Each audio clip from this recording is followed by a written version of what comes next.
The harmattan breeze blew gently through the streets of Accra as Adwoa stood in her living room, a box of ornaments at her feet.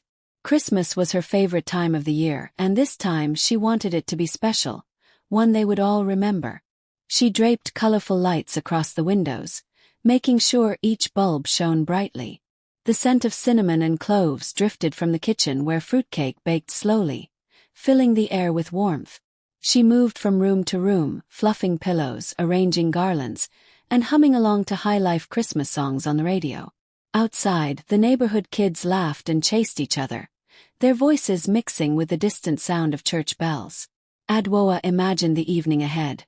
Kwame's deep laugh, the children tearing open their presents, the whole family gathered around the long table she had polished until it shone. Her hands lingered on a set of gold-rimmed plates she had been saving for a special occasion. Tonight felt like the right time. She pictured her sister-in-law's smile, her cousins' jokes, the shared memories they'd create. She wanted the house to feel like love itself, warm, safe, and full of joy. By late afternoon, the tree stood tall and proud, glittering with tinsel and ornaments from years past. Adwoa stepped back, taking in her work, her heart swelling with anticipation. "This is going to be the best Christmas ever," she whispered to herself, not knowing that the night would take a turn no amount of planning could prepare her for. The smell of jollof rice, roasted chicken, and spicy goat stew filled the whole house. Adwoa was in the kitchen, giving the turkey one last brush of glaze, when she heard the front door open. She smiled, ready to welcome Kwame home. But when she stepped into the hallway, her smile froze. Kwame was standing there, holding the hand of a woman Adwoa had never seen before. The woman was tall, her skin glowing under the fairy lights, her dress sparkling like she had stepped straight out of a magazine cover. She looked completely out of place, yet she held her head high, a confident smile on her face. "This is Efua," Kwame said casually, as if he was introducing a cousin. "A friend from work. I thought she could join us tonight." The words hung in the air like a bad smell. Adwoa's heart thumped in her chest, but her face stayed calm. She forced a polite smile. "Welcome," she said softly, though her eyes searched Kwame's face for an explanation she knew she wouldn't get right now. From the living room, the chatter of relatives slowed. Kwame's sister peeked over from the couch, her eyes narrowing. Two cousins exchanged quick glances. Adwoa could almost feel the shift in the air. The warm, easy atmosphere she had built all day had cracked, and something cold slipped in. Efua didn't seem to notice. She laughed lightly at something Kwame whispered, squeezing his arm as they walked toward the dining room. Adwoa followed behind, her mind racing. Every detail hit her harder. The way Efua's perfume floated through the room, the way Kwame pulled out a chair for her like she was someone special, the way the other guests tried to pretend they weren't staring. In the kitchen, Adwoa picked up the serving trays with steady hands. If anyone noticed how tightly she gripped them, they didn't say. She had worked too hard for tonight to let her emotions show now. Dinner was almost ready, the table set, the candles glowing. Yet the night had already shifted into something else entirely. And deep inside, Adwoa knew, this was no ordinary guest, and this was not going to be an ordinary Christmas. Plates clinked softly as everyone began to eat. The table was full, steaming jollof, spicy goat soup, fried plantain, salads, and soft bread rolls. The candles cast a golden glow, and the Christmas lights blinked gently in the background. It should have been the picture of a perfect family dinner. Efua sat right beside Kwame, her laughter spilling into the air like she was the only one in the room. She leaned close to him, brushing her hand against his arm as she spoke. "You always tell the funniest stories," she said, her eyes fixed on him like he was the only person worth looking at. Kwame chuckled, glancing at her in a way that made a few people shift uncomfortably in their seats. Adwoa caught it all, the light touches, the two long glances, the way Efua leaned in so close their shoulders touched. But she didn't say a word. She simply passed the bowl of fried plantain to Kwame and smiled, her face calm, her eyes unreadable. Across the table, Kwame's sister coughed into her drink. One cousin avoided looking at anyone, focusing on his food. Another nudged his wife under the table. A few tried to keep the conversation going, but it kept breaking under the weight of what was happening. Efua tossed her hair back and laughed again. A little too loud, a little too bright. "Kwame, remember that time at the office party?" she began and then stopped, biting her lip like she had said too much. Kwame quickly reached for his drink, avoiding Adwoa's eyes. Adwoa continued eating, her voice steady as she asked a nephew about school. She laughed at a joke from across the table, poured drinks for the children, and offered more food to the elders. She was graceful, almost serene. But that very calmness made everyone uneasy, like they were watching a storm gathering far out at sea. Silent, but inevitable. By the time the plates were being cleared, the tension had wrapped itself around the table like an invisible rope. Efua still smiled, Kwame still laughed, but no one was fooled. And though Adwoa's face was peaceful, something behind her eyes promised that she had seen everything, and she was not the type to forget. The plates were half empty now, and the once cheerful chatter had thinned into awkward bursts of small talk. Kwame's sister, Abina, kept stealing glances at him, then at Efua, then at Adwoa. Her brow was furrowed, like she was trying to solve a puzzle she didn't want to understand. Across from her, their cousin Kojo caught her eye and gave a small shake of his head. It wasn't the time, but the questions were written all over their faces. Efua leaned in again toward Kwame, whispering something that made him smirk. Abina's lips tightened. She reached for her glass of sabalo and took a slow sip, eyes darting toward Adwoa. But Adwoa was calmly serving salad to an uncle, as if nothing unusual was happening. Kojo cleared his throat. "So, has anyone seen the new Christmas market at OSU? I heard it's beautiful this year." His voice was too loud, too eager to cut through the tension. A few relatives nodded politely, but the words landed like pebbles in deep water. The silence rushed back almost instantly. One aunt began talking about her church's carol night, her voice bright but a little shaky. Another cousin complimented the food, almost overdoing it, as if praise could patch the invisible crack running through the evening. Meanwhile, under the twinkling Christmas lights draped across the ceiling, the coldness in the room grew heavier. You could almost hear the unspoken thoughts. Who is she really? Why would Kwame bring her here?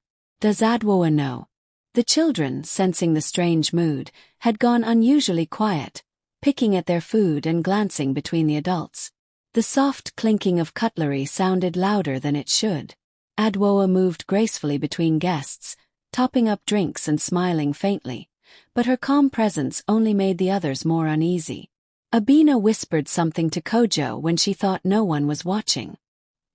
He nodded, his jaw tight, and neither of them touched the rest of their food. Outside, distant fireworks cracked in the night sky, and the lights on the tree blinked in slow, steady rhythm. But inside, the warmth of Christmas was fading, replaced by a chill that no blanket could fix. Everyone could feel it. The night was heading somewhere none of them were ready for. After the dishes were cleared and the table wiped down, Adwoa clapped her hands lightly, her smile warm. "All right, everyone, it's time for gifts," she said. Her voice carried just enough cheer to lift the heavy mood. A few people perked up, grateful for the change in energy. The children rushed over first, their eyes bright, giggles spilling into the room. Wrapping paper crinkled and tore as they unwrapped toy cars, dolls and picture books. The adults laughed softly at their excitement, and for a moment, the warmth of Christmas seemed to return. One by one, family members took turns. An aunt received a soft Kent shawl and draped it over her shoulders immediately, twirling for the room. Kwame's sister unwrapped a set of gold earrings and hugged Adwoa tightly, whispering, "Thank you." Kojo grinned at his new leather wallet, already pretending to tuck money into it.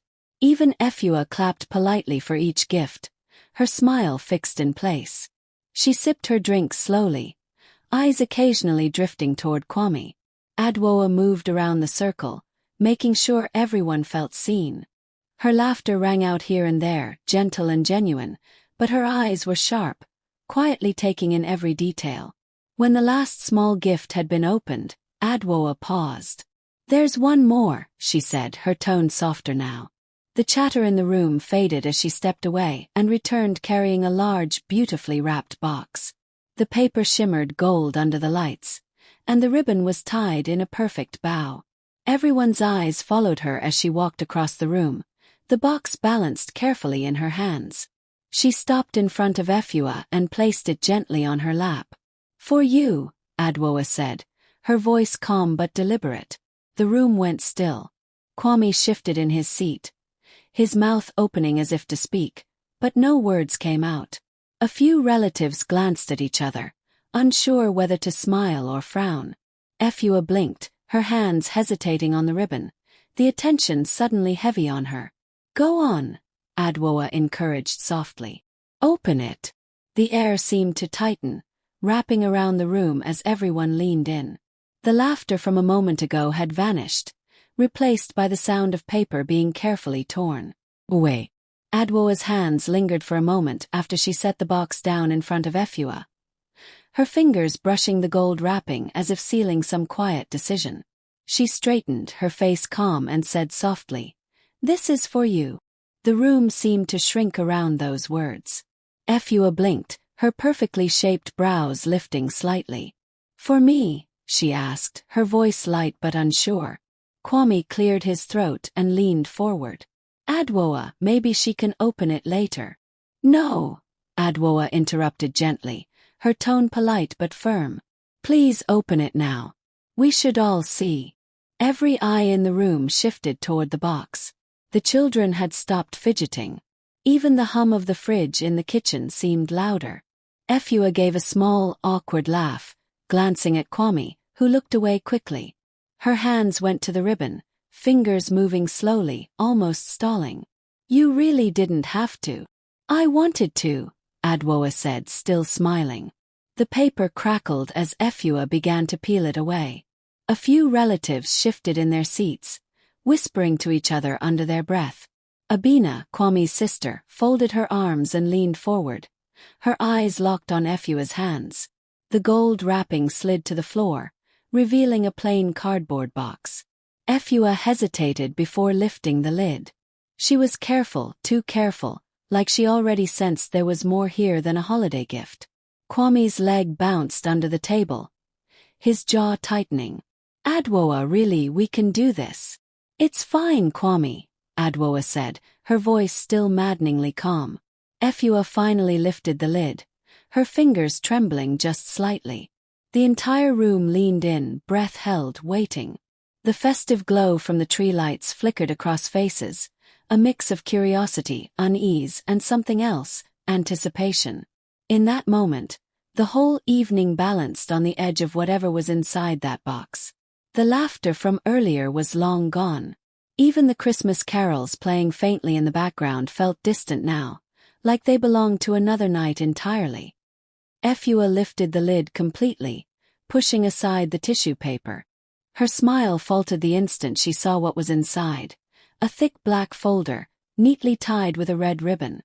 It didn't look like perfume or jewelry. It looked serious. She glanced at Adwoa, who stood perfectly still, her hands clasped in front of her. Go on, Adwoa said quietly. Efua untied the ribbon and opened the folder. The first thing she saw was a stack of glossy photographs. Her and Kwame, arm in arm, stepping into a hotel lobby. Another photo showed them at a restaurant, leaning close across the table. Then another, in a hotel hallway, Kwame's hand resting on her lower back. Each picture had a date and time printed in the corner, precise and undeniable. Gasps erupted around the room. Someone dropped a fork. Abina's mouth fell open, her eyes darting from the photos to her brother. Efua's fingers flipped through the stack faster now, as if hoping the next page would be different. But it wasn't. The photos gave way to printed bank statements, Kwame's name at the top, showing large withdrawals and charges at hotels, restaurants, and jewelry stores. Next to each transaction, a handwritten note in Adwoa's neat script. For her dress. For their weekend trip. For the necklace she wore that day. Kwame's face had gone pale. Adwoa, he began, his voice low, but she didn't look at him. Efua set the folder down slowly, her hand trembling. This isn't. Her voice trailed off under the weight of the stares around the table. The room was dead silent except for the faint sound of the Christmas lights buzzing in the corner. No one moved. No one breathed too loudly. Adwoa finally broke the silence, her voice even, almost gentle. I wanted everyone to see my gift to you, Efua. And to you, Kwame. She stepped back, her expression still calm, but her eyes blazing with quiet power. It felt like the entire night had been leading to this exact moment, the truth laid out in black and white, wrapped not in gold paper, but in undeniable proof. And under the twinkling lights, the magic of Christmas had turned into something sharp, cold, and unforgettable. Kwame sat frozen, his hands flat on the table like he didn't trust himself to move. His eyes were fixed on the folder, but he didn't touch it, as if contact would make the evidence inside more real. His mouth opened, then closed again, no words coming out. Efua's face had lost all its color. The confident smile she'd worn all night was gone, replaced by a stiff, uneasy stare at the table. She didn't even try to defend herself now. Her hands stayed in her lap, fingers twisting together. Around them, the family sat in stunned silence. Abina's eyes were wide, her lips pressed tightly together. Kojo leaned back slowly, his chair creaking in the quiet. An uncle shook his head, muttering something under his breath that no one could quite hear.